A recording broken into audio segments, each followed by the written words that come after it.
It is instructive from Professor Schmidt's commentary that a forming consensus accepts that passive observation of communications through cyber means does not, in itself, constitute a violation of sovereignty.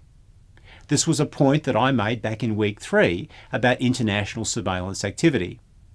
Whether regional human rights laws and practices will crystallise in the future into some more general international human rights principle to prohibit such activity remains to be seen, but for now it would appear to be not subject to such a conclusion. In any event, it would seem unlikely that even a broadly based prohibition would not still allow some kind of national security exemption. It seems very unlikely that states would not include such a qualification. What is caught for certain is any activity that causes physical damage, possibly including to the data itself. Whether changing data within a system through intervention constitutes a violation of sovereignty is something that has divided opinion. A more significant breach of international law occurs where a state violates the principle of non-intervention. This principle exists in customary international law. In the Nicaragua case, the ICJ examined US funding of rebel groups in Nicaragua and determined that this did amount to a violation of the principle of non-intervention. The principle of non-intervention was expressed by the court to be based on the concept of coercion. The court then ventured an observation that the principle is violated not only in respect of the use of direct force, but also by the application of indirect force, including, for example, monetary support for subversive or terrorist activities. How does this type of test manifest in the cyber domain? This may be manifested when State A manipulates the election returns of State B, thus resulting in the election of a candidate that may be more sympathetic to State A's needs or desires. It may similarly be manifested in any kind of manipulation that indirectly but causally assists in any rebel group gaining a specific military advantage through the direct manipulation of data within the target state. The breaches described above all fall below the actual armed attack criteria that the ICJ has consistently held in the Nicaragua and subsequent oil platforms case as having a high threshold. For example, that then gives rise to a right of kinetic or cyber self-defence under Article 51 of the Charter. So what then is available to states subject to such violations that don't meet the armed attack threshold? In this instance, general international law does provide some guidance. The articles on responsibility of states for internationally wrongful acts are a product of the International Law Commission and reflect many years of work. They are regarded as an authoritative reading of the rights and obligations in this field. Let's listen to Professor Schmidt's outline of the rights that a victim state may have under principles of international law and largely reflected in the state responsibility regime. These cover retortion, countermeasures, and necessity.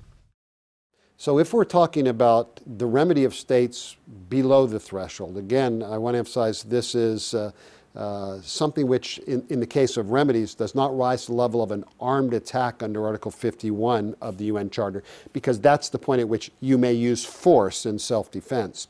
If we're not talking about those situations, most of the responses appear in the law of state responsibility. The International Law Commission has produced draft articles on the law of state responsibility, which most serious scholars believe fairly accurately represent customary law. And we are, in fact, in the Tallinn process using the articles.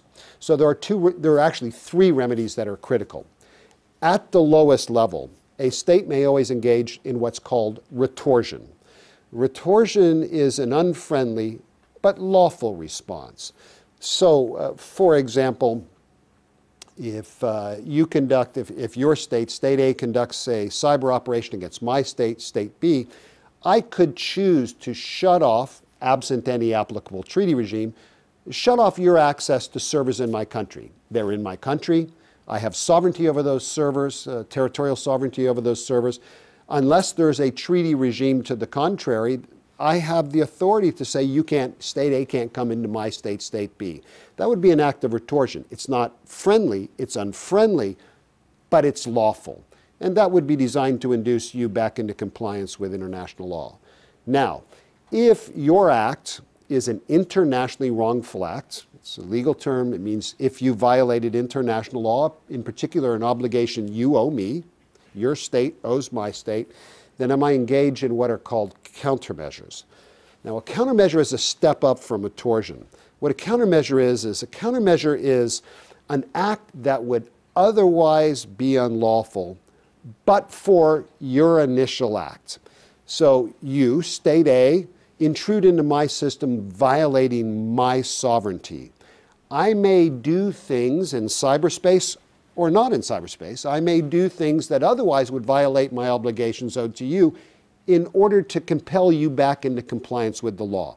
And the logical thing in cyberspace would be you hack into my systems, you manipulate my ones and zeros, and so I respond in kind. I hack back. I normally would not be able to do so because I would be violating your sovereignty. But because of your unlawful act, the veil of sovereignty has been pierced, and I can respond. And then the next level up is found in Article 25 of the Articles of State Responsibility, and it's called the plea of necessity. Now, the plea of necessity is an act taken when your state is suffering something that affects its essential interest in a grave and imminent way. These are terms drawn from the law. So it must be an essential interest. In other words, very, very important. And in the cyber context, we instantly think of critical infrastructure. Essential interest is affected, and in a way that's grave, in other words, very, very serious and imminent. It's happening now or it's about to happen. If your country finds itself in this situation, then it may respond with actions that would otherwise violate international law obligations owed to other states. So I could hack back at whoever's hacking me. Now, why is the plea of necessity important? The plea of necessity is important for two reasons.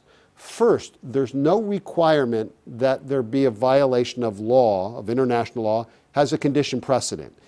All you know is something really bad is happening to us, and I need to respond right now. And the second important thing is whereas countermeasures are limited to wrongful acts by states, when we're talking about the plea of necessity, you can be responding to an act conducted by non-state actors like cyber terrorists, or you can be responding to an act where you don't even know who's conducting the act. You don't know if it's a state, you don't know if it's attributable to a state, you don't know if it's a non-state. All you know is it's really bad and I've got to do something, hack back or whatever. What this does is it gives you a, if you will, from the American game Monopoly, a get-out-of-jail-free card. Your wrongful act is no longer wrongful, even if it affects the interest of other states, so long as the interest of the other states you're affecting isn't essential to them. So in order to defend your cyber infrastructure, you can't hack back into their critical cyber infrastructure and shut that down, because that would be their essential interest. So you see a balancing happening here. And then the fourth step along the journey is the law of self-defense under Article 51.